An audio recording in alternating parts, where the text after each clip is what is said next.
વડોદરામાં સયાજીપુરા વિસ્તારમાં આવેલ સરકારી આવાસમાં પીવાના પાણીની સમસ્યા।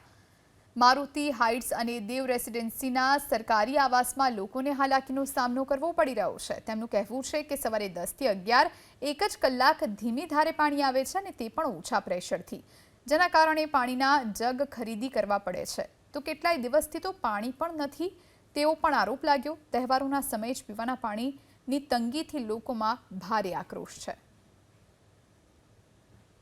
हाँ, 7મા માળ સુધી લઈ જવા પડે છે જગ ભરીને અને સવારમાં સ્કૂલ જવાનું હોય, બધાનું ઓફિસ જવાનું હોય તો પણ તકલીફ તો પડે ને પાણીની। તો સવારે ઉઠાય તો પાણી જ ના મળે એવું છે। પહેલા સવારે આવતું હતું, એના જગ્યાએ હવે એક જ ટાઈમ પાણી બપોરે જ મળે છે। હવે 2 વાગ્યા પછી પાણી બંધ થઈ જાય છે। પાણી જ નથી આવતું, પૂરતા પ્રમાણમાં પાણી ના મળે એટલે ટાવરોના અંદર પાણી જતું નહીં।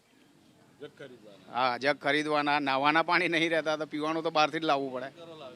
સયાજીપુરા છે સર, 20-25 દિવસથી પાણી ઓછું આવે છે, એટલે સવારે જ ટાંકી ભરાઈ જાય તો ઠીક છે, બાકી બપોર પછી પાણી બિલકુલ રહેતું નથી। એટલે જે ભરવામાં ચૂકી ગયા એ બપોરે કે આખી નાઇટ પાણી વગર રહે છે અને પીવા માટે તો લોકો બહારથી જ મંગાવે છે।